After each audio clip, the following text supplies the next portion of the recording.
This is Cronkite News. NFL Commissioner Roger Goodell encouraging teams to sign quarterback Colin Kaepernick. We'll tell you why. And I'm looking forward to making some changes, and it starts at the top with me.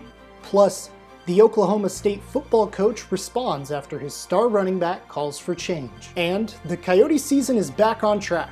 We've got the new schedule for you in a bit. Welcome to this Cronkite News Update. I'm Sam Brennan. Major League Baseball Commissioner Rob Manfred told ESPN on Monday he's not confident there will be a 2020 baseball season, and that as long as there's no dialogue with the MLB Players Association, that real risk is going to continue. In an interview with ESPN Monday night, Manfred walked back comments made the week before when he said, unequivocally, we are going to play Major League Baseball this year, and pegged the likelihood at 100%. But the chance that there will be no season increased substantially this week, when the commissioner told the Players Association they will not proceed with the schedule unless the union waives its rights to claim management violated a March agreement between the dueling sides. Colin Kaepernick could be on his way back to playing professional football. Kaepernick has not played for an NFL team since the 2016 season. That's when he began kneeling during the national anthem to protest social injustice and police brutality.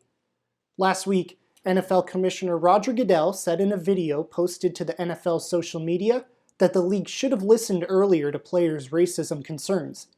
He did not mention Kaepernick by name at that time, but on ESPN Monday night, Goodell did mention his name and encouraged teams to sign him, saying he would support it. Goodell went on to say, if Kaepernick's efforts, quote, are not on the field but continuing to work in this space, we welcome him to that table to guide us and help us make better decisions, end quote. The head football coach at Oklahoma State, Mike Gundy, was in hot water on Monday after tweeting a photo of himself wearing a One America News Network t-shirt. It's a right-wing news network that regularly peddles debunked conspiracy theories, but his star running back, Chuba Hubbard, wasn't having it. He tweeted, I will not stand for this. This is completely insensitive to everything going on in society, and it's unacceptable. I will not be doing anything with Oklahoma State until things change. A few hours later, the two men met up and talked out their differences and how to avoid situations like these in the future. Here's part of the video they put out together Monday evening, clarifying the dispute. I met with some players and realized it's a very sensitive issue with what's going on in today's society. And so we had a great meeting and made aware of some things that players feel like that can make our organization, our culture even better than it is here at Oklahoma State. And I'm looking forward to making some changes, and it starts at the top with me, and we got good days ahead. Another abrupt about-face impacting the world of sports, British Prime Minister Boris Johnson has now agreed to keep funding meals for needy pupils over the summer holidays, after a campaign headed by young soccer star Marcus Rashford. The Manchester United and England player has been pressing the government not to stop a meal voucher program at the end of the school term in July. The 22-year-old has cited his own experience as a child who relied on free school lunches. Rashford's campaign drew support from celebrities, politicians, and some members of Johnson's governing Conservatives. Johnson initially resisted, but the government said today it would continue to provide food vouchers over the 6-week summer break to 1.3 million children in England. Official dates need to be set, and details are still being worked out, but hockey season is making its way back. With a twist. Cronkite sports reporter Kaylin Green reveals the Arizona Coyotes' hope and determination of winning a championship. The NHL's modified playoff format gives the Arizona Coyotes a chance to compete for the 2020 Stanley Cup. But that chance comes after a long layoff, with the team and the rest of the NHL going from no hockey to the pressure cooker of the Stanley Cup playoffs. You're coming flying in the runway. There's no dipping your toe in this. Your first game, you're in a playoff game. This is not like going to a training camp in October where if you lose a couple of games, you're okay.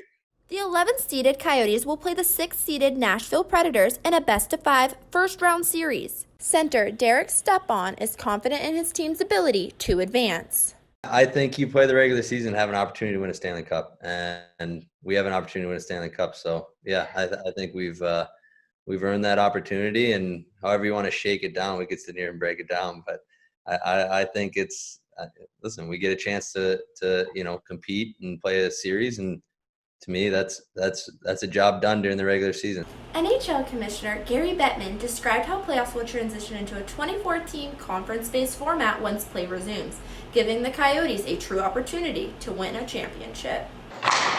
General Manager John CHAYKA believes the Coyotes can win in the playoffs, beginning with a Predator squad that finished just 4 points ahead of them in the abbreviated regular season. I think every series is going to be tough. Every single series is going to be close. But I like our group, and I think we're in a playoff tournament format to win a Stanley Cup. It's the Coyotes' first playoff appearance since 2012, another shot to try to win the organization's first Stanley Cup, a shot only made available by the new 2014-based format instead of the typical 16. Kaylin Green, Cronkite News. A specific date or location to resume play has not been set, but excitement and determination surrounds the team. Health and safety protocols are currently a priority to the NHL and will remain the biggest factor with future decisions. That's it for this edition of Cronkite News. For Arizona news updates throughout the day, follow us on Facebook and Twitter, and find us online at azpbs.org.